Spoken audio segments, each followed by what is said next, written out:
रेखा के पीछे रहेंगे। ध्वजमंडल के पास खड़े इनके भी सूचना है, बराबर है सबके लिए। जिनके पास पैंट नहीं है, किसी के पास जन जन में सत्य जगाएंगे, जन जन में सत्य जगाएंगे। पूरा लेके जाऊंगा।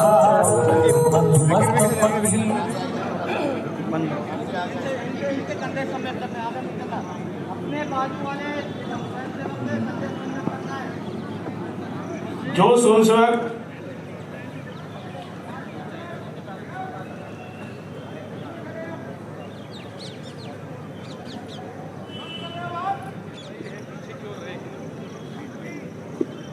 पीछे से जो भी स्वयंसेवक आ रहे हैं, पहले मंच की दाईं तरफ स्थान पूरा करें।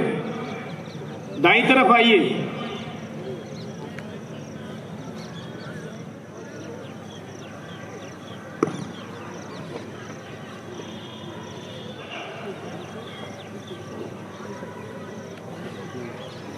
अब एक बार अपनी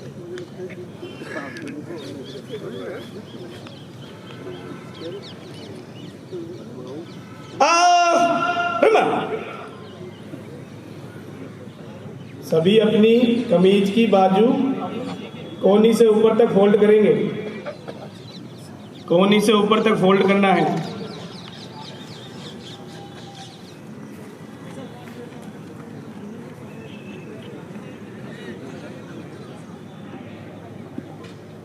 सभी बंधु अपना मोबाइल स्विच ऑफ कर लेंगे। ये सूचना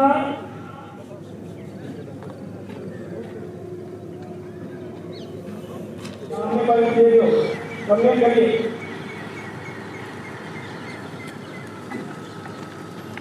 पंक्ति सीधी करो। अग्रेसर को देखकर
आप अस्थि रोग विशेषज्ञ हैं, राजस्थान क्षेत्र के माननीय संघ चालक, जयपुर निवास करते हैं। सरदार महेंद्र जी मद्दू, आप अधिवक्ता कर अधिवक्ता हैं, जयपुर प्रांत के माननीय प्रांत संघ चालक, आप भरतपुर निवास करते हैं। डॉक्टर कृष्ण कुमार जी गुप्ता, आप शल्य चिकित्सक हैं, अलवर के माननीय विभाग संचालक, आप अलवर निवास करते हैं। अशोक जी मित्तल, आप ऑटोमोबाइल व्यवसायी हैं, अलवर के माननीय जिला संचालक, आप भी अलवर निवास करते हैं। आज हमें जिनका उद्बोधन मिल मधुकर राव भागवत, आपका पैतृक निवास महाराष्ट्र के चंद्रपुर में है। पशु वैद्यकीय का शिक्षण प्राप्त करने के पश्चात सन 1904 अखिल भारतीय शारीरिक शिक्षण प्रमुख तथा अखिल भारतीय प्रचारक प्रमुख, सन 2000 से 2009 तक माननीय सर कार्यवाह है। मार्च 2009 से पूजनीय सर संचालक जी के नाते जड़ चट्टाने करवट लेती, नग उपत्यका हिल जाती है। लहरों की ठंडी करवट से, लहरों की ठंडी करवट से प्रलय प्रभीषा गहराती है। हम चेतन अंगड़ाई ले लें, सब जग हाहाकार करेगा। एक बार करवट तो बदलें, सारा जग जयकार करेगा। सुधा कुंड दानवी नाभि के, सौखे शोषक प्राण जलाकर, चामुंडा का भरे कलेवर,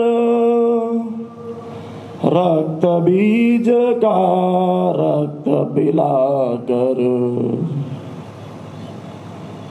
पौंड शंख दे फूंक भीम का, कौरव दल चित्कार करेगा।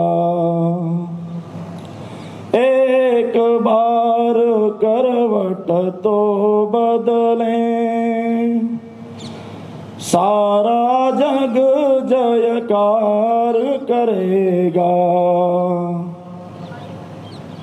हमें सरल प्रहलाद समझ कर सतत तर्जना जो देते हैं, नित्य हमारी मृदु रिगुता पर हंस हंस कर जो रस लेते हैं। खंबे से फट पड़े नृसिंह से, महादैत्य चित्कार करेगा। एक बार करवट तो बदलें, सारा जग जयकार करेगा। हम हिंसा के नहीं पुजारी, जन जन में यह प्रण भर देंगे। भय बिन होयन प्रीति मंत्र को, किंतु विश्व को मुखरित वर दें। विष्णुगुप्त की शिखा खोल दें, कौन छली प्रतिकार करेगा। अपने संघ के कार्य के 100 साल पूरे होने जा रहे हैं। 1925 की विजयादशमी से 26 की विजयादशमी तक हम इस उपलक्ष्य में कुछ योजनाएं लेकर काम करने वाले हैं।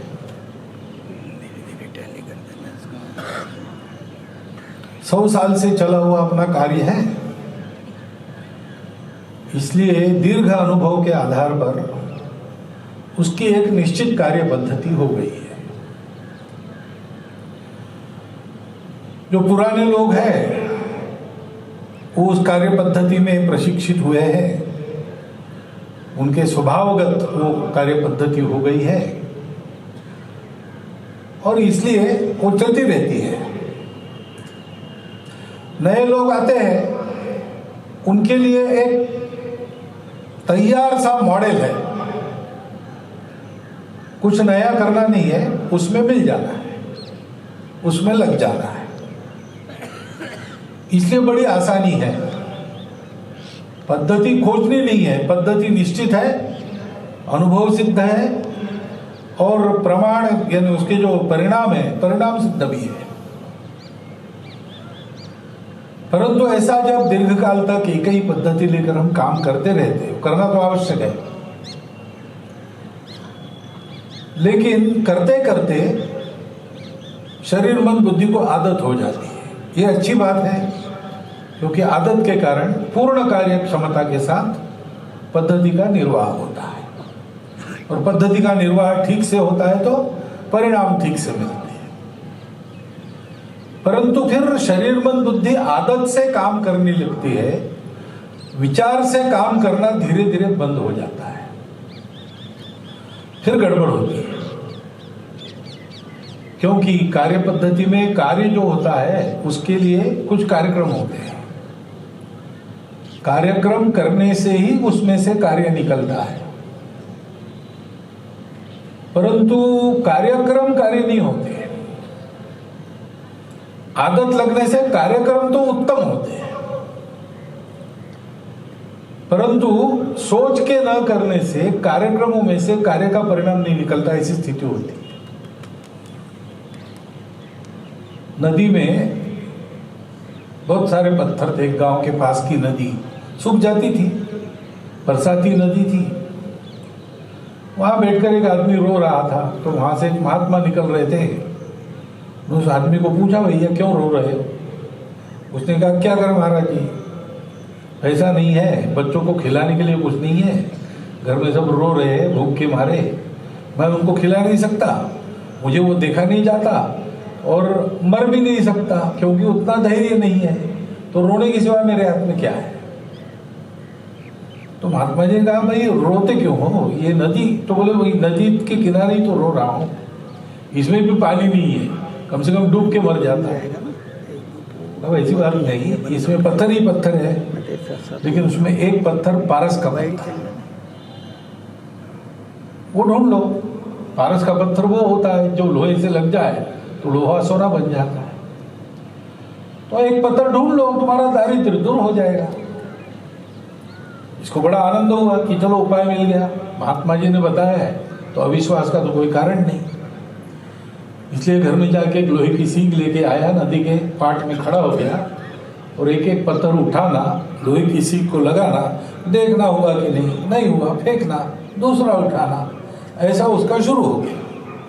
उठाओ, लगाओ, देखो, फेंको। लाखों करोड़ों पत्थर होंगे नदी में, एक ढूंढना है तो 1000, 2000, 10,000, मालूम नहीं कितने हजार पत्थर उठाना, लगाना, देखना, फेंकना, यही चला। तो आदत हो गई, परिश्रम भी भूल गया, धूप भी भूल गया, पसीना से तर था, कोई भान नहीं, बस एक ही धुन, उठाओ, लगाओ, देखो, फेंको, उठाओ, लगाओ, देखो, फेंको। अब कभी उसके हाथ में वो पत्थर आ गया, उसने उठाया, लगाया, देखा, वो तो सोने की बन गई थी सीख, लेकिन विचार बंद हो गया था, आदत से काम हो रहा था, इसलिए उठाओ, लगाओ, देखो के बाद फेंको का नंबर आता है, तो उसने वो पत्थर फेंक दिया, दूसरा उठाया, चलते रहा, उठाओ, लगाओ, देखो। बीच में एक बार ठोकर लगी, गिर गया, तो एकदम सोचा उसने, क्या करना, अच्छा वो पत्थर, देखता है तो सीख सोने की बन गई। वो कहाँ से पत्थर उठाया, कहाँ फेंक दिया, कुछ पता नहीं। इतना सारा परिश्रम पानी में भी नहीं गया, क्योंकि नदी में पानी ही नहीं था, व्यर्थ हो गया। ऐसे दीर्घकाल तक हम काम करते हैं तो उसके पीछे विचार क्या है, ये हमको स्पष्ट समझ लेना चाहिए और अपने कृति के पीछे सदैव वह सोच जागृत रहनी चाहिए। इसलिए थोड़ा इसी का चिंतन करेंगे कि जिस संघ के 100वें साल में उसके कार्य का पदार्पण हो रहा है वो संघ क्यों है, क्या है। तो हम जानते हैं कि हमारी प्रार्थना में हम कहते हैं विजेत्री चन संहता कार्य शक्ति विधायास्य धर्मस्य संरक्षणम परम वैभवम नेतुमेतत् स्वराष्ट्रम समर्था भवतु। शाखा में ये जो सब हम करते हैं, छोटे सीधे सादे सरल कार्यक्रम रोज आके नियमित करते हैं, 100 साल से कर रहे हैं, बहुत ज्यादा परिवर्तन भी उसमें नहीं होता, थोड़ा थोड़ा होता है, लेकिन निष्ठापूर्वक श्रद्धापूर्वक उन्हीं कार्यक्रमों को रोज कर रहे हैं। क्यों कर रहे हैं? समर्थ होने के लिए। क्या सामर्थ्य चाहिए? परम वैभवम नेतुमेतत् स्वराष्ट्रम। हमारे इस राष्ट्र को हमने प्रार्थना में ही कहा है ये हिंदू राष्ट्र है, क्योंकि हिंदू समाज इसका उत्तरदायी है। इस राष्ट्र का अच्छा होता है तो हिंदू समाज की कीर्ति बढ़ती है, इस राष्ट्र का कुछ गड़बड़ होता है तो दोष तो हिंदू समाज पर आता है, क्योंकि वही इस देश का कर्ता धर्ता पालनहार है। और इसलिए ये हिंदू राष्ट्र है। तो उस अपने राष्ट्र को परम वैभव संपन्न बनाने के लिए समर्थ होना है। परम वैभव संपन्न बनाने का काम कैसा करेंगे? खूब भक्ति करेंगे, भगवान का अवतार होगा और वो हिंदुस्तान को ठीक कर देगा, ये नहीं है अपनी कल्पना। वो तो भगवान की इच्छा है, तब जो होना है होगा। लेकिन हम कह रहे हैं कि भगवान की राह क्यों देखें, भगवान जब आएंगे आएंगे, हम अपना पुरुषार्थ करें। और इसलिए इस राष्ट्र को परम वैभव संपन्न बनाने का काम हमको करना है, हमें सामर्थ्य संपन्न बनना है। लेकिन हम सबको ऐसा होना चाहिए। एक आदमी का ये काम नहीं है, एक संगठन का भी ये काम नहीं है, पूरे समाज को योग्य बनना पड़ेगा। संपूर्ण हिंदू समाज को संगठित हमको करना है, क्योंकि पूरा समाज जब किसी बात के लिए खड़ा हो जाता है तो उसको जीत सके या उसको परास्त कर सके ऐसी कोई शक्ति नहीं होती। ये काम है वो सीधे सरल रास्ते से, हम तो सीधे सरल रास्ते से ही चलेंगे, लेकिन इसमें बाधा लाने वाले बहुत लोग हैं, हम जानते हैं। परिस्थिति हम सब देख रहे हैं, बहुत उसका वर्णन करने की आवश्यकता नहीं, आपको डराने की भी आवश्यकता नहीं। हम डरते नहीं है, ये परिस्थितियां हैं, हम जानते हैं कौन क्या कर रहे हैं, कैसा हो रहा है, ठंडे दिमाग से उसका हिसाब करते हैं और उसमें जो हमको करना है वो हम करते हैं। और इसलिए हमें संपूर्ण समाज की शक्ति को खड़ा करना है, क्योंकि पूरा समाज खड़ा होता है तो इन बाधाओं के बावजूद हम अपने कार्य को यशस्वी करेंगे। एक संगठन के नाते अकेले हो जाएंगे तो नहीं होगा, कोई महापुरुष पर हम अवलंबित रहेंगे तो नहीं होगा। महापुरुष बहुत हो गए अपने देश में आज तक, फिर भी हम इस हालत में क्यों हैं? तो राष्ट्र का परम वैभव ये पूरे समाज की योग्यता पर निर्भर करता है। जो जो महापुरुष आए, अवतार आए, विचार देने वाले लोग आए, उन्होंने स्वयं तो काम किया ही, लेकिन उन्होंने समाज को योग्य बनाने के लिए नए विचार दिए। उसको समाज ने जितने प्रमाण में ग्रहण किया उतने प्रमाण में सफलता मिली। इतिहास देखेंगे हमारे ध्यान में आए। और इसलिए हम कहते हैं विजेत्री चना संहता कार्य शक्ति। हमारी यानी हमारे पूरे समाज की संगठित कार्य शक्ति के आधार पर आज हमारा विरोध करने वाले लोग भी थोड़े बहुत होंगे, लेकिन उनको भी, क्योंकि हमारा समाज है पूरा, आज ना कल उनको भी इसमें सम्मिलित करना है, संगठित करना है। समाज में अलग प्रभावी गुट हम नहीं बना रहे, पूरे समाज को ही ऐसा बनाएंगे। और ये करते समय अंग्रेजी में कहते हैं बाय हुक और क्रूक, या एक कहावत चलती है everything is fair in love and war. ऐसा हमारा विचार नहीं है। बाय हुक और क्रूक नहीं, धर्म का संरक्षण करते हुए। Everything is not fair in love and war, fair is always fair. और इसलिए हम जो काम करेंगे वो काम करने में जो हमारा धर्म है वो सुरक्षित रहे। हमारा धर्म जिसको हिंदू धर्म कहते हैं, वास्तव में मानव धर्म है, विश्व धर्म है, सबके कल्याण की कामना लेकर चलता है। सर्वेपि सुखिनः सन्तु ऐसा कहता है, और उसके लिए स्वयं को जैसा होना चाहिए वैसा होता है, मनुष्य को जैसा होना चाहिए, समाज को जैसा होना चाहिए, समाज को सृष्टि के साथ जैसा बरतना चाहिए, ये सारा देख के चलने वाला हमारा धर्म है, वो विश्व धर्म है। वो धर्म पूजा पाती और खान पान इसमें लटका नहीं है। ये सब अलग अलग होते हैं, हम जानते हैं, लेकिन इन सबको स्वीकार करते हुए हम चलते हैं। हम सर्व समावेशक है, हम सबको अपना मानने वाले हैं, वसुधैव कुटुंबकम मानने वाले हैं, विश्वम भवति एकम नीडम ऐसा कहने वाले हैं, सारा विश्व एक पूरा घर परिवार बने ऐसा चाहने वाले लोग हैं। उस धर्म का संरक्षण करते हुए हमारी संवद कार्य शक्ति जो विजेत्री है, जो कभी पराजित नहीं होगी, हमेशा विजयी होगी, उसके आधार पर अपने राष्ट्र को परम वैभव संपन्न बनाएंगे।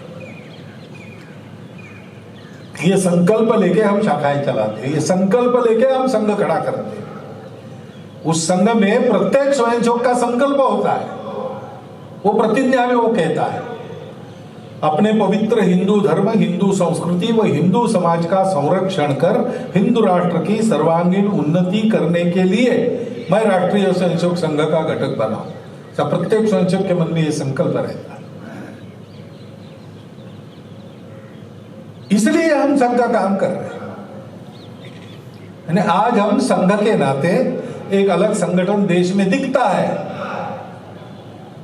लेकिन इस संघ को हमको समाज व्यापी बनाना है।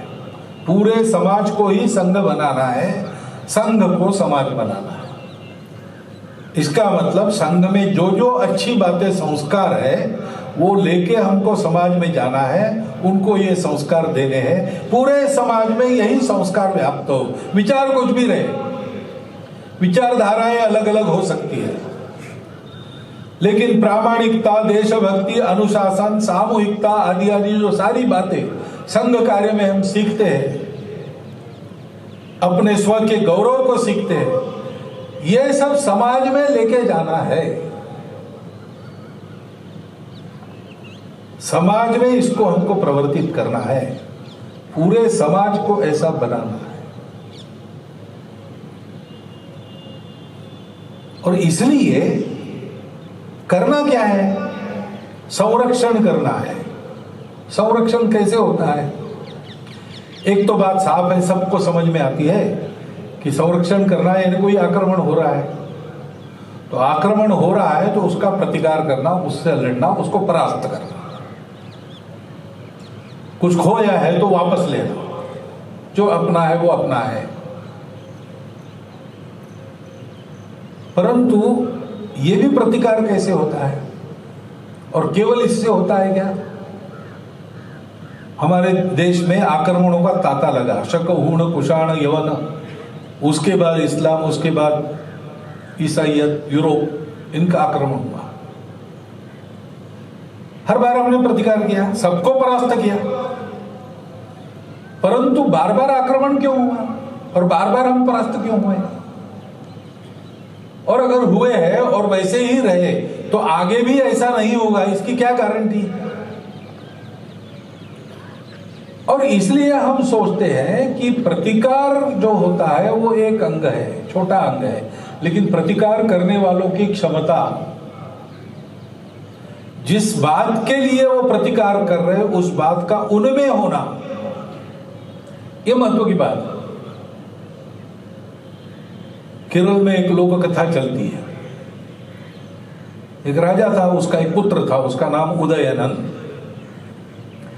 तो राजा ने उसको भेजा गुरुगृह में, प्रजा की रक्षा करनी है तो युद्ध विद्या सीख के आओ। तो आचार्य परशुराम जी की युद्ध विद्या सिखाने वाले 21 आचार्यों का गुरुकुल था वहां पे। 20 आचार्य, एक प्रधानाचार्य, उसमें वो गया। बहुत सुशील, सुलक्षणी, सद्गुणी था, प्रजा की सेवा करने की इच्छा थी, माता पिता का आज्ञाकारी था, इसलिए मन लगाकर बहुत अभ्यास करके 12 वर्ष में जितना सिखाया सब उसने आत्मसात किया। और 12 वर्ष के बाद परीक्षा की घड़ी आई तो मैदान में पहुंचा।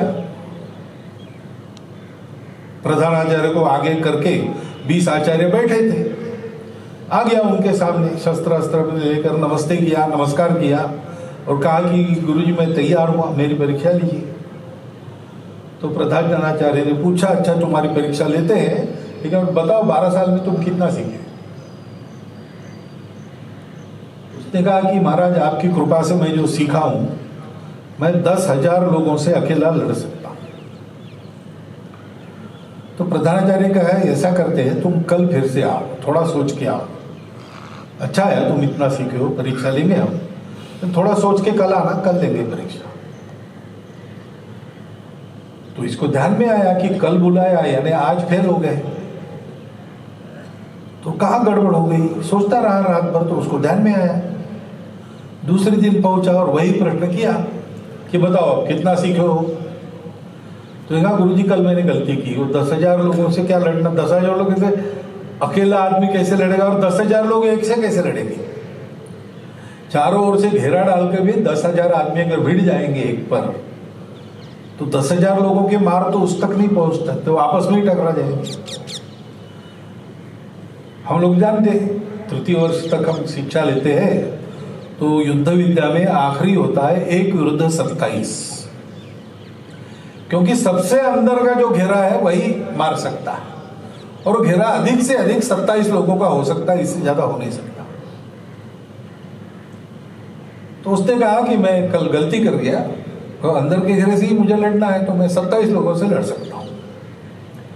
तो प्रधानाचार्य ने कहा कि बहुत तुम सही दिशा में सोचे हो, और थोड़ा और सोचो, कल आओ।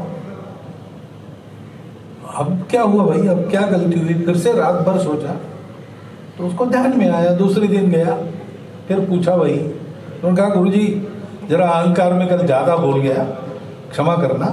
वास्तविक ऐसा है कि 27 लोग भी हैं तो फिर लड़ना तो एक समय एक से ही पड़ता है, शास्त्र ही ऐसा है।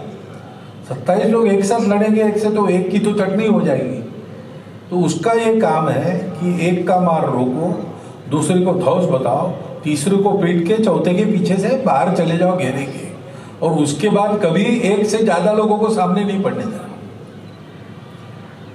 तो इसलिए लड़ना तो एक से ही पड़ता है। मैं एक से लड़ना बहुत अधिक अच्छी तरह जानता हूं। तो गुरु ने कहा बस तुम अब पहुंचने वाले हो सही जगह, वहां पहुंच जाओ और कल आओ। तो अब क्या गड़बड़ हुई? दूसरे दिन विचार करके पहुंचा, फिर कहा कि गुरुजी क्षमा कीजिए, मैं बहुत ही ज्यादा अहंकारी हो गया था, उसके कारण मेरे ध्यान में बात आ गई। आपने पूछा कितने लोगों से लड़ सकते हो, तो मैं तो, आपने तो किसी से लड़ने के लिए मुझे विद्या नहीं दी है, क्योंकि झगड़ालू आदमी नहीं हूं, मेरा स्वभाव झगड़ालू नहीं है, दुनिया में मेरा कोई शत्रु नहीं है, तो मैं क्यों किसी से लड़ूंगा? मैं किसी से नहीं लड़ूंगा, मैं किसी से लड़ नहीं सकता, मेरा स्वभाव ही नहीं है दुश्मनी करने का, तिरस्कार करने का, द्वेष पालने का। लेकिन अब दुनिया सब ऐसी नहीं है, दुनिया में दुष्ट लोग हैं, वो लोग लालच में किसी खराब इरादे से मेरे पर, मेरी प्रजा पर आक्रमण करेंगे, तो उनसे मैं अपने आप को और अपनी प्रजा को बचा सकता हूं, इतना मैं सिखाऊं। तो गुरु ने कहा बस ठीक हो गया, तुम कैसे लड़ते हो वो तो हम देख रहे 12 साल से, उसकी परीक्षा लेने की आवश्यकता नहीं, तुम सही दिशा में सोच रहे हो ये हमने देख लिया। यही है, दुनिया में लड़ना है तो बाहर की तो लड़ाई रहती है, लेकिन तब वो ठीक होती है जब अंदर की लड़ाई हम जीत लेते हैं। तुकाराम महाराज संत हो गए महाराष्ट्र में, उनका एक प्रसिद्ध अभंग है, उनकी कविता को अभंग कहते हैं। उसमें उन्होंने कहा है कि रात्रंदिन आम्हा युद्धाचा प्रसंग, हम दिन रात लड़ाई में लगे हैं। वो संत है, हाथ में शस्त्र कभी लिया नहीं, भगवान के नाम का गायन कर रहे हैं और हाथ में वीणा है, लेकिन वो कहते हैं कि दिन रात हम लड़ाई में लगे हैं। अंतर्बाह्य जग आणि मन, अंदर की लड़ाई और बाहर की लड़ाई, दुनिया के आकर्षणों से लड़ाई और अंदर के मोहों से लड़ाई, जग से और मन से लड़ाई करनी पड़ती है। हमारा जो काम है, डॉक्टर साहब ने सबको बताया स्वयं को कि जो हमारी स्थिति है उसके लिए इधर उधर दोष मत देते बैठना। ये सब मुसलमानों के कारण ऐसा हो रहा है, ये सब ईसाइयों के कारण ऐसा हो रहा है, ये सब अंग्रेज सरकार के कारण हो रहा है, ये वो कर रहे हैं, ये बात ठीक है, उसका प्रतिकार होना चाहिए, ये भी ठीक है, और अच्छे से होना चाहिए, ये भी ठीक है, परंतु वो कर रहे हैं इसलिए हमारा नुकसान नहीं हो रहा, हम गड़बड़े इसलिए वो कर पा रहे हैं। नहीं तो 500 साल अपने देश में सुल्तानों बादशाहों का राज रहा। ये कैसे लोग हैं, अरबस्तान से निकले, 77 साल में मेक्सिको से साइबेरिया तक छा गए, पारसी लोगों का देश पूरा बदल दिया उन्होंने, बदल गए सब लोग। अब कोई अपने पूर्वजों का नाम ले वहां पर नहीं है, सब कुछ बदल गया 77 साल में। ईसाई लोगों ने 1000 साल में 4 महाद्वीपों को ईसाई बना लिया,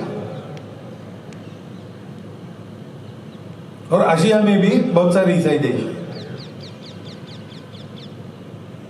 उनका भी 250 साल यहां राज्य रहा। लेकिन ये सब होने के बाद आज हिंदुस्तान हिंदुओं का ही देश है। इनके करने से कुछ होना रहता तो हम आज होते ही नहीं यहां पे हिंदू के नाम। तो उनकी ये ताकत नहीं है, लेकिन ऐसा सब हो रहा है, इसका कारण है हमारी कुछ कमियां हैं, उसको ठीक करो। और इसलिए बनो और बनाओ, संघ में आकर स्वयंसेवक बनो, सारे समाज में सबको अपना स्वयंसेवक बनाओ। ये हम करते हैं, और इसलिए आगे भी जो करना है वो ऐसे ही करना है। अब संघ बड़ा हो गया, पहले कोई जानता नहीं था संघ को, आज सब लोग जानते हैं। पहले कोई मानता नहीं था संघ को, आज सब लोग मानते हैं। जो हमारा विरोध करने वाले लोग हैं वो भी होठों से तो विरोध करते हैं, लेकिन मन से तो मानते ही हैं, पूरा नहीं मानते तो कुछ बातें मानते हैं। राजनीति चलती है इसलिए उठपटांग बातें करते हैं, लेकिन अंदर मालूम है उनको। तो यह स्थिति हमारी हो गई, इसलिए अब हम एक काम कर सकते हैं कि अपने पवित्र हिंदू धर्म, हिंदू संस्कृति व हिंदू समाज का संरक्षण कर हिंदू राष्ट्र की सर्वांगीण उन्नति ये हमको करनी है। उसके प्रतिकार की व्यवस्था तो हम कर ही रहे, परंतु हिंदू समाज अच्छा पक्का सच्चा हिंदू हो, वो हिंदुत्व पर चले, वो सब हिंदुओं को अपना माने, उसके घर में, उसके परिवार में, उसके सामाजिक जीवन में, उसके अपने जीवन में आचरण हिंदुत्व का हो। ये हमने करना और समाज में ले जाना। शताब्दी तक हम अपने कार्य का विस्तार करेंगे। आपको पता है, विस्तार, दृढ़ीकरण, दो बातें हमने कही है। तो शाखा ले जाएंगे गांव तक, कम से कम मंडल स्तर तक, और शहरों में, बस्तियों में एक शाखा चाहिए जो पूरे बस्ती को या उस मंडल के सब गांवों को संभाल सके। ऐसी शाखाएं हमको खड़ी करनी। इसका नाम है विस्तार और दृढ़ीकरण। कार्यकर्ता भी उस स्तर के। फिर हम अपना संपर्क बढ़ाएंगे, समाज की सज्जन शक्ति के साथ संपर्क रखेंगे। उसमें कुछ अपने हितैषी हैं, अपने विचार के हैं, संघ में नहीं है प्रत्यक्ष। उसमें कुछ अपने विचार के नहीं है, लेकिन हमारे विरोधी भी नहीं है, अच्छे लोग हैं। उसमें कुछ लोगों को अपना विचार पसंद नहीं है, लेकिन वो प्रामाणिक है, निस्वार्थ बुद्धि से सेवा में लगे किसी न किसी प्रकार के। और कुछ अपने विरोधी भी होंगे, विरोध करने वाले भी होंगे, लेकिन कुछ कुछ विषयों में हमारे साथ आते हैं। सब लोगों का संघ पर विश्वास है, संघ की साख पर उनका विश्वास है। इन सब लोगों को हम अपने संपर्क में रखेंगे। कुछ हमारे काम में जुड़ जाएंगे हमारे साथ, कुछ के साथ हम उनके काम में जुड़ जाएंगे, कुछ अपना स्वतंत्र अलग काम करते रहेंगे, लेकिन सबकी दिशा एक रहेगी। परम वैभवम ने तुम्हें तत्स्वराट विधायास्य धर्मस्य संरक्षण। ऐसी सज्जन शक्ति का अंग्रेजी में कहते हैं नेटवर्किंग, वो हम करेंगे, उनका जागरण करेंगे, उनको सत्य स्थिति देश की बताएंगे। और ऐसे सब लोगों को एक दिशा में चलने की प्रेरणा हमसे मिलेगी, वो चलेंगे। ये हो रहा है और करना है, पूरा करना है। और फिर तीसरी बात है कि इसके आधार पर जो विपरीत संवाद देश में चलता है, लोगों को बरगलाया जाता है, आप हिंदू नहीं हो। हिंदू नहीं हो यानी क्या? हिंदू क्या है? हिंदू होना यानी क्या है? हिंदू होना यानी विश्व का उदारतम मानव बनना। हिंदू वो है जो सबको स्वीकार करता है, हिंदू वो है जो सबके प्रति सद्भावना रखता है, और हिंदू वो भी है जो मार नहीं खाता है, पराक्रमी पूर्वजों का वंशज है, लेकिन ऐसी ताकत रखने के बाद भी वो उसका दुरुपयोग नहीं करता, निरपराधों को दंडित नहीं करता, स्वयं से कोई कलह उत्पन्न नहीं करता, झगड़ा नहीं करता। जो दुष्कृता अपने शक्ति का उपयोग करता है,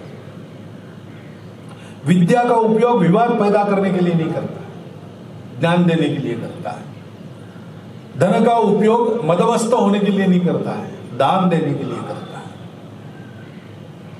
और शक्ति का उपयोग दुर्बलों की रक्षा के लिए करता है। ये जिसका शील है, मातृवत परदारेषु परद्रव्येषु लोष्ठवत आत्मवत सर्वभूतेषु, ये जिसकी संस्कृति है वो हिंदू है।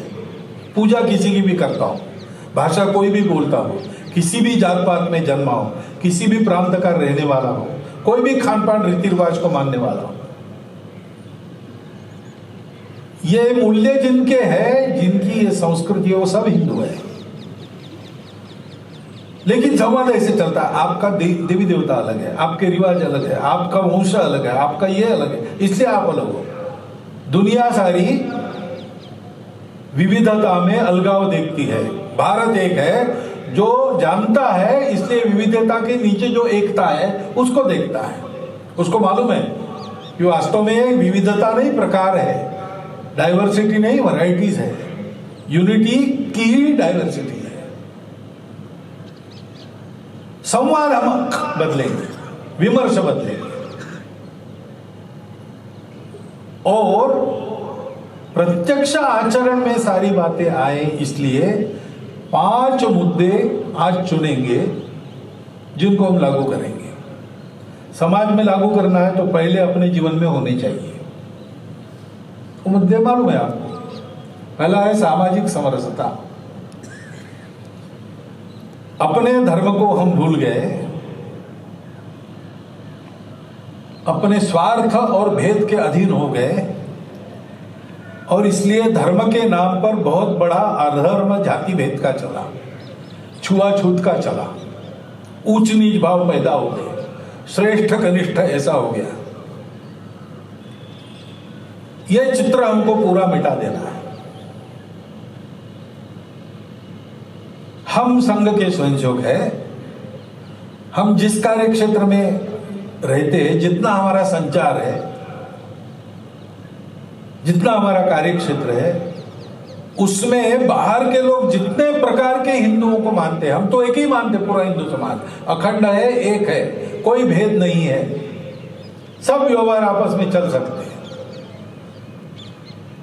परंतु लोग मानते हैं, जात पात देखते हैं, भाषा देखते हैं, पूजा देखते हैं, सब देखते हैं, हम वो नहीं देखते, लेकिन लोग देखते हैं। तो हमारे कार्य क्षेत्र में जितने प्रकार हिंदुओं के विश्व मानता है, उन सब में मेरे अपने मित्र होने चाहिए। आना जाना उठना बैठना जैसे मित्रों का चलता है, एकत्र खाना पीना रहना, सुख दुख में दौड़ भाग करना, वैसा संबंध मेरा सब वर्गों के हिंदुओं से होगा। ऐसे मेरे मित्र होंगे।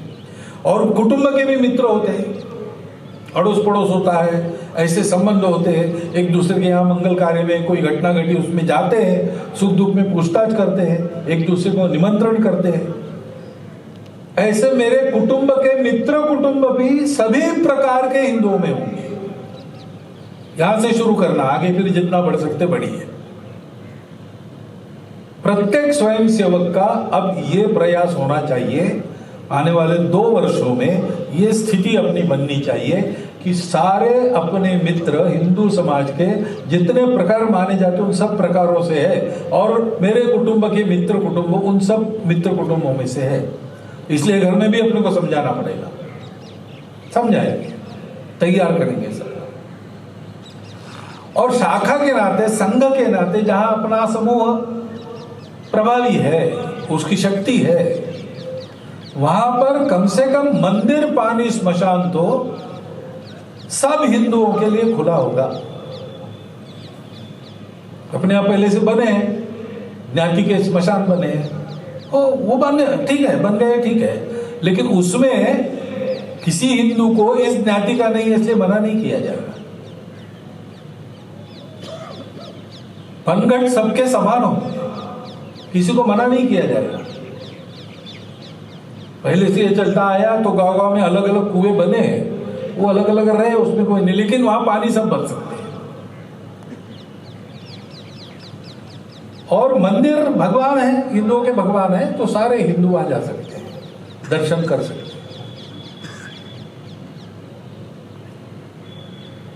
इसका प्रयास करना, लोगों को समझा कर, ये प्रयास करना यानी लादना नहीं है, मन बदलना चाहिए, तभी वो स्थायी होता है। नहीं तो जब तक हम हैं तब तक चलता है, हम चले गए तो फिर से पहले जैसा हो जाता है। और इसलिए समाज का मन बदलते हुए इस परिवर्तन को लाना, ये अभी हम करें, आगे हम समाज में ले जाएंगे शताब्दी के बाद। सामाजिक समरसता एक पहलू है। दूसरा पर्यावरण की बात है। हम जानते हैं कि पर्यावरण के बारे में जो होना चाहिए, ऐसा सभी शास्त्र जगत के लोग, साइंटिफिक लोग कहते हैं, सभी बड़े बड़े नेता कहते हैं, समाज में बहुत लोग उपदेश करते हैं उसका। वास्तव में उसको वैसा देखने वाला दुनिया में केवल हिंदू विचार है, क्योंकि हिंदू की परंपरा है, वो सब जगह चैतन्य देखती है, सब जगह परंपरा देखती है।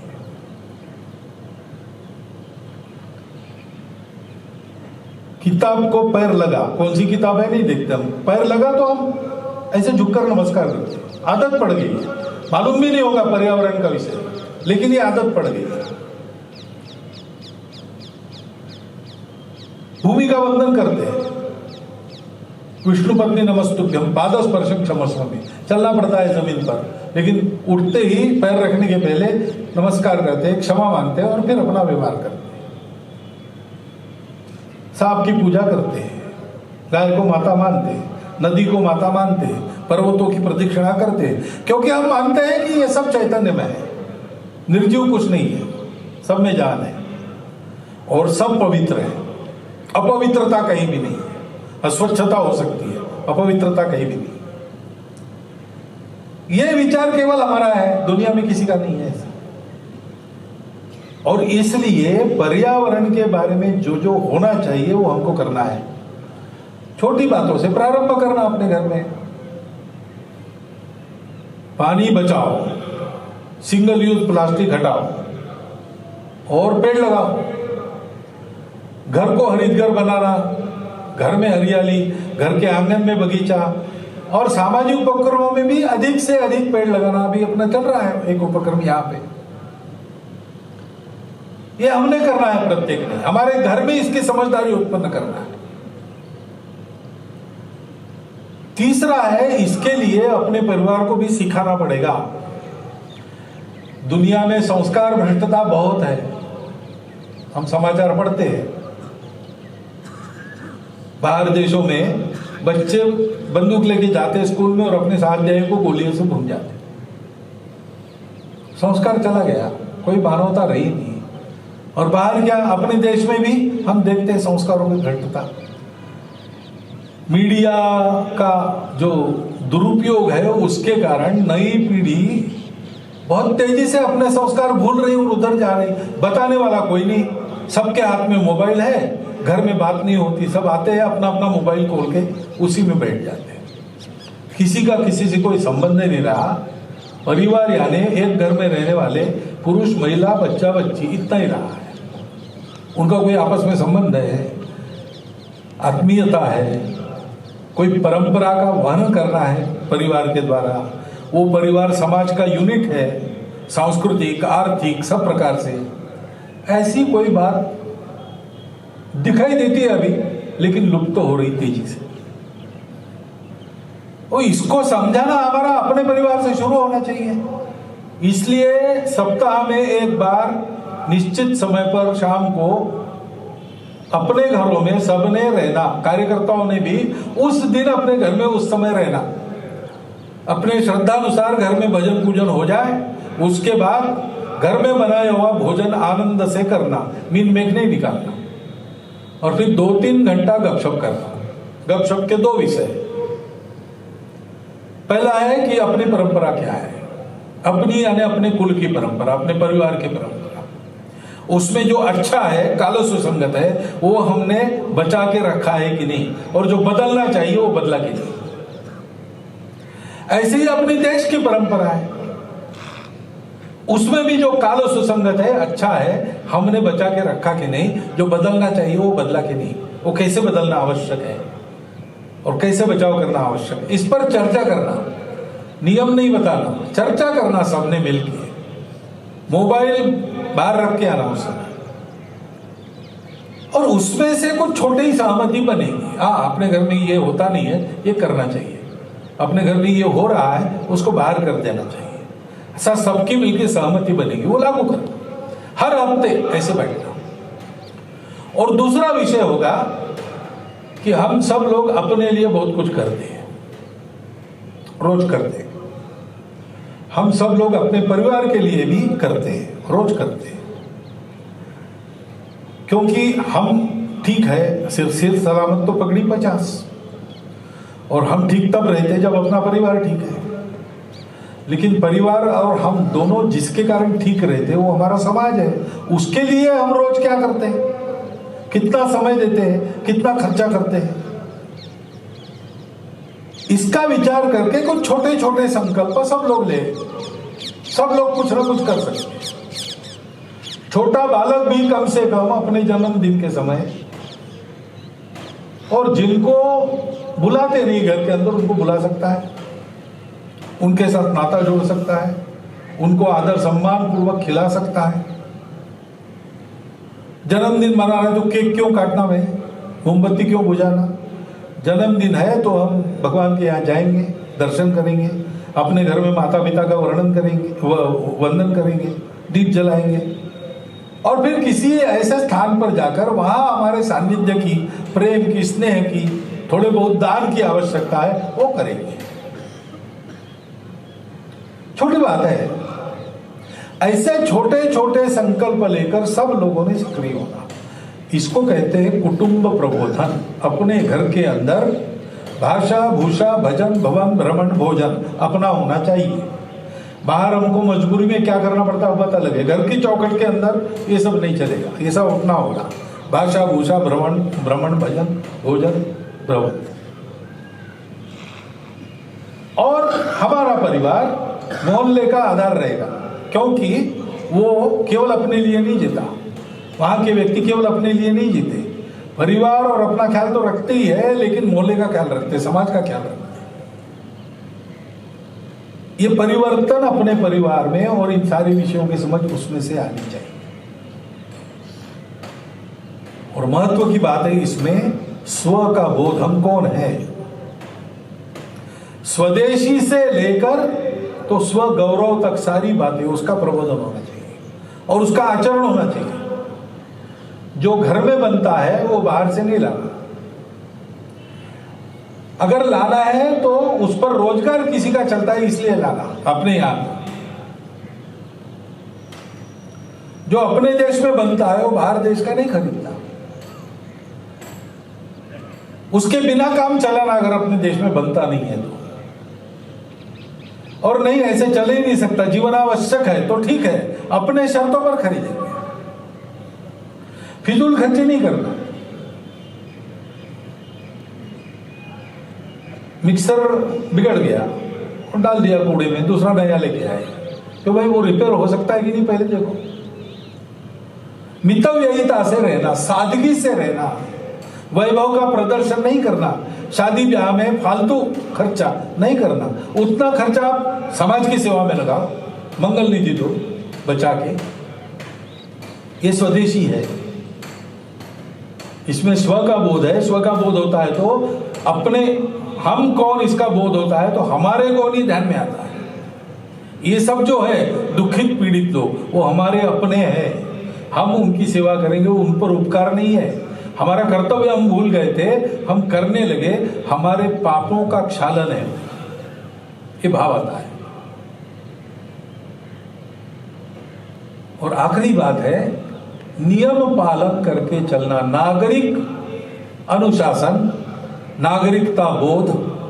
हम इस देश के नागरिक हैं, इस देश में हमारा अपना राज्य तंत्र है, हमने चुनकर दिए हुए प्रतिनिधि है, वो मिलके नियम बनाते हैं हमारे प्रतिनिधियों के नाते, उसका पालन हमको करना चाहिए।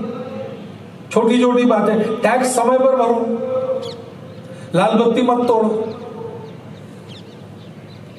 आंदोलन वगैरह होते हैं, तंत्र में उसकी सुविधा है, लेकिन आंदोलन करना है तो बस के कांच नहीं फोड़ना, सार्वजनिक संपत्ति को नष्ट नहीं करना, जनजीवन की हानि हो ऐसे नहीं करना।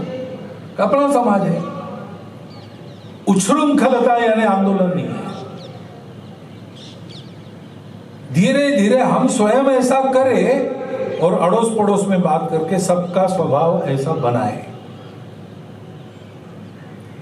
ये 5 बातें हमने चुनी है अभी सब समाज में ले जाने के लिए। पहले वो हम सब स्वयंसेवकों के जीवन में आनी चाहिए, क्योंकि ये जब हम ले जाएंगे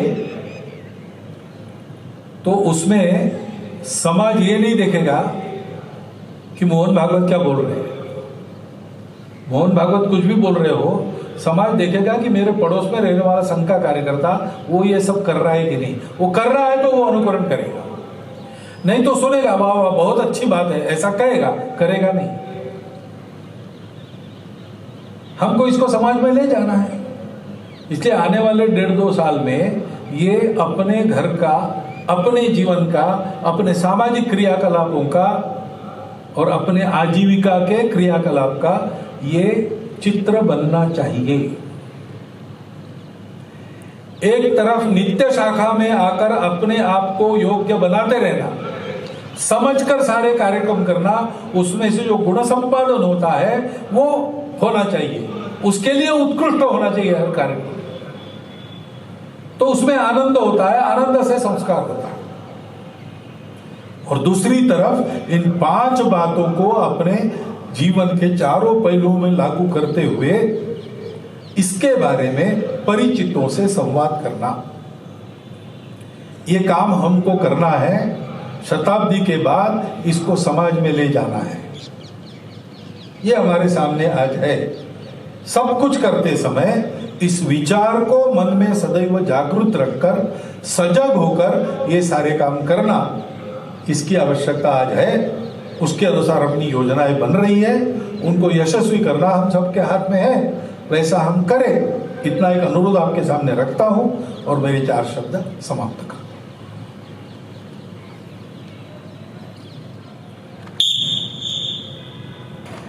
नमस्ते सदा वत्सले मातृभूमे, नमस्ते सदा वत्सले मातृभूमे, त्वया हिन्दुभूमे सुखं वर्धितोऽहं, त्वया हिन्दुभूमे सुखं वर्धितोऽहं, महामङ्गले पुण्यभूमे तुदर्थे, महामङ्गले पुण्यभूमे तुदर्थे, पतत् शकायो नमस्ते नमस्ते।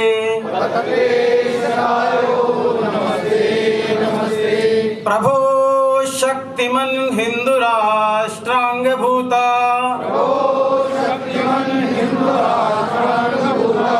इमे सादरं त्वां नमामो वयम्। त्वदीयाय कार्याय बद्धा कटीयम्।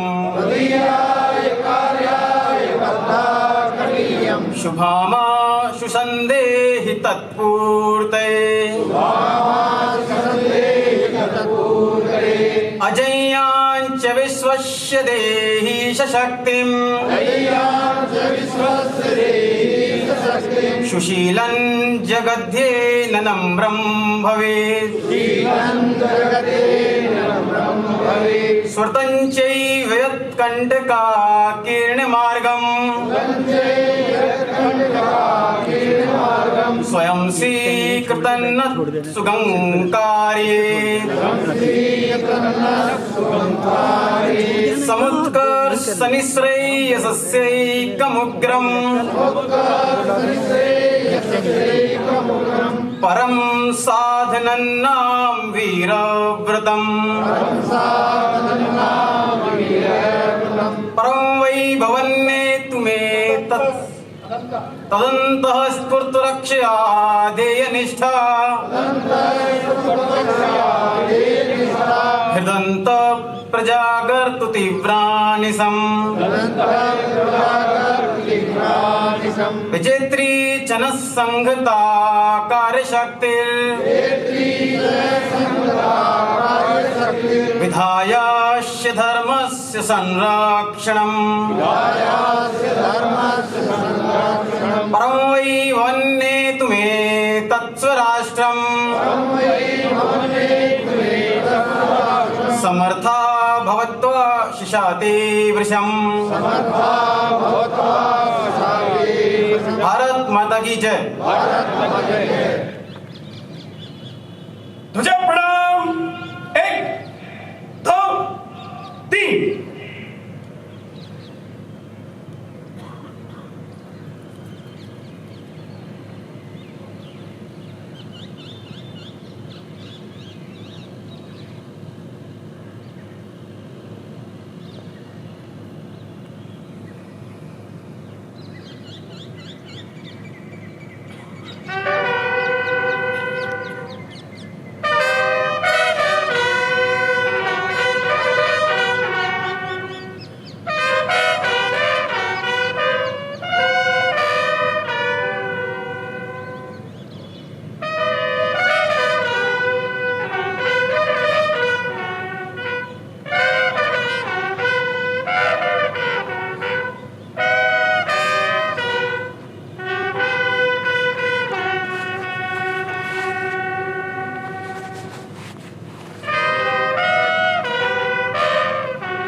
संघ वीग्र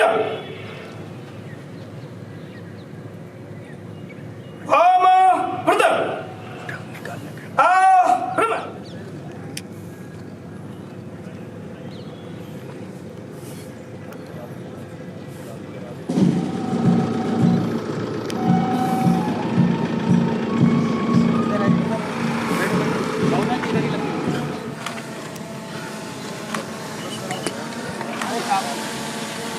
मुझे लगाना तो मुझे जी भाई।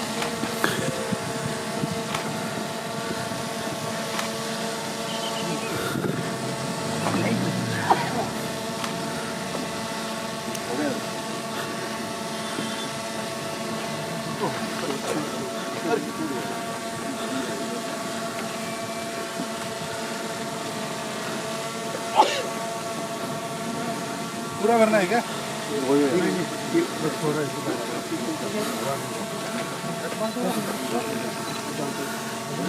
उससे जो है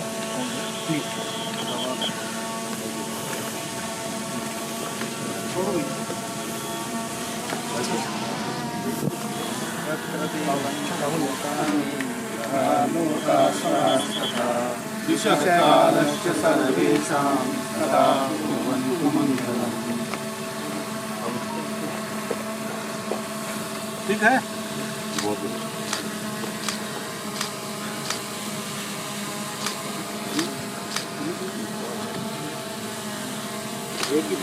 नहीं मैम, लगाओ आप सब, आप इधर को लगाओ।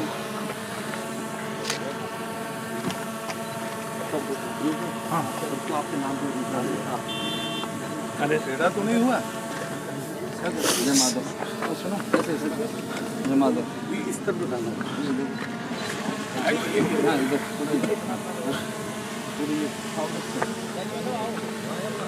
ठीक है जी।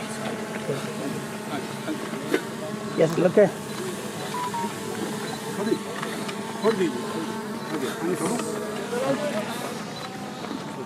बस डॉक्टर साहब आपको भी ये करना ही है। सर आइए आपका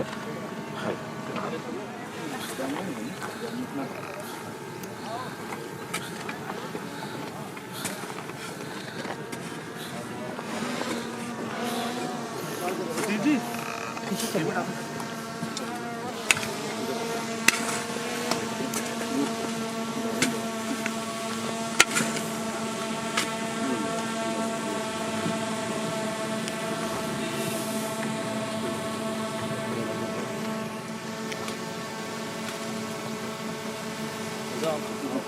कब आए?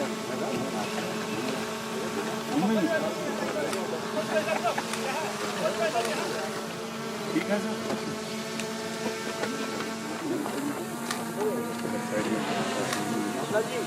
गड्ढा क्या वो मिट्टी स्टैक नहीं हुई।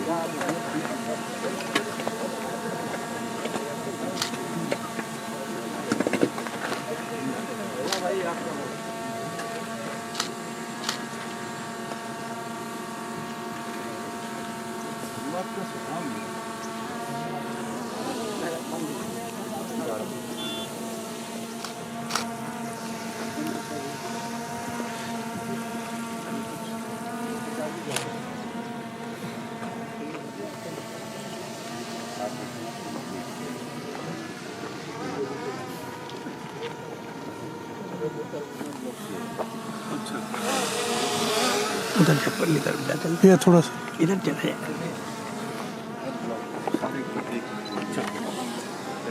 अच्छा 16 में एक संगठन है।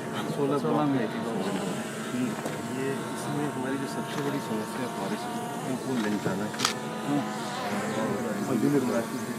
और ये बबूल है तो इसमें हमने 37 इंच वाला जो है उसको पूरे को छोड़ा है। बाकी सबको यहाँ से रिमूव था और रिमूव करके पूरे 25 हेक्टेयर में हम लोगों ने पूरे देश पे सेम भी यहाँ पे किया है। यहाँ पे एक कट्टी घाटी है वहाँ पर बाबा मोहनराम का मंदिर है वहाँ भी समाज के लोग 8000 महिलाओं को एक एक पेड़ एक पेड़ देना शुरू किया है।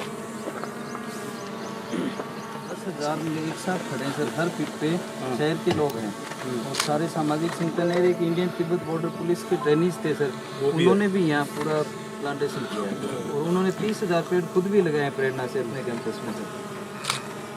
ये सब ITBP के जवान से सर ये हमारे प्रोग्राम्स थे। इसमें प्रयास ये था कि सभी सामाजिक संगठनों को जोड़े। वही अच्छा है। पब्लिक पार्टिसिपेशन होता है तो एकदम कोई भी हो जाए। ये सर स्कूल के बच्चे स्काउट भी गाइड्स को भी हमने साथ लिया है, NSS को लिया है, इको क्लब्स का लिया है और हमारी जो इको डेवलपमेंट कमेटीज हैं फॉरेस्ट की उनको इन्वॉल्व किया है।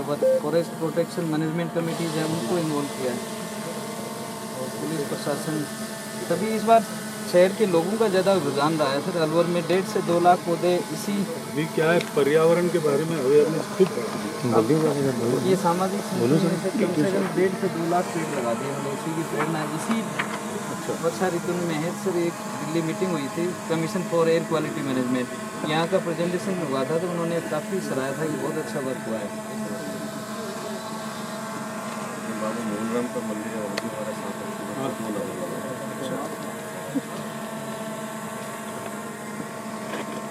ये भी देखना चाहिए कहाँ कौन से पेड़ कोशिश कौन से उसका हमने पूरी इनको इनका नेटिव स्पीशीज है, बर्ड है, गूलर है, केरा है, आंवला है। यहाँ पे आधे पेड़ जो है हमारे बेर के 4000, क्योंकि बाद में जानवर मिल जाएंगे, तो 50% हमने पेड़ लगाए, बाकी हमने यहाँ बर्ड लगाए, पीपल लगाया, झाड़ यहाँ की लोकल सरिस्का के जंगल में जो लोकल स्पीशीज है, पर हर DFO को हमने नेटिव स्पीशीज दिया। इसका एक डॉक्यूमेंटेशन भी है, और नेटिव स्पीशीज का क्या लाभ है वो भी। सर धोक लगाया, धोक यहाँ की इंडिजिनस स्पीसीज है, जोधपुर आफरी तैयार कर रही है एरिक फॉरेस्ट रिसर्च इंस्टीट्यूट, वहाँ से हम लाए हैं। ये एनोगाइसिस पेंडुला, ये पूरा धोक ही ऐसा जो दिख रहा है ना ऊपर टॉप पे, पहाड़ी के ऊपर वाला धोक होता है। ये बबूल है, ये बबूल है, ऊपर जो टॉप पे साइड में जो दिख रहा है ना सर, वो धोक है। बड़े पत्ते वाला वो कलर भी उसका चेंज है। वो सर डियर तो हुकुम बिल्कुल ऐसा रहता है, सूख गया और जैसे बरसात होगी एक फुहार में बिल्कुल हरा हो जाता है। रेलवे के स्लीपर सर डियर जितने भी हैं सर, वो सर डियर जितने भी हैं सर, वो धोक की पत्तियां बहुत खाते हैं और प्रोटीन होता है सर। संग्राम सिंह जी हैं, फील्ड डायरेक्टर जी, आप अभिमन्यु कार्मी जी हैं, DFO हैं, आप राजेंद्र जी बुड्ढा हैं, DFO। इसलिए वो हिरण वहाँ आएंगे तो शेयर भी करेंगे सर, ये सब लिंक्ड है। ढाक का भी वैसे है, जहाँ जहाँ शेर है वहाँ ढाक को हमने वो बर्करी का स्थान है हमारी, और उसको डेवलप करने के लिए सरकार के द्वारा काफ़ी लंबे समय से योग परंपरा है, तभी उसको डेवलप करने का पूरा प्लान बनाया, उम्मीद दी जाती है, लेकिन हम भव्य नहीं बनाते, तो वो जंगल की रूप में बनाते हैं। यहाँ नाटक चलता है बच्चों को, पूरा नाटक 2011 चलो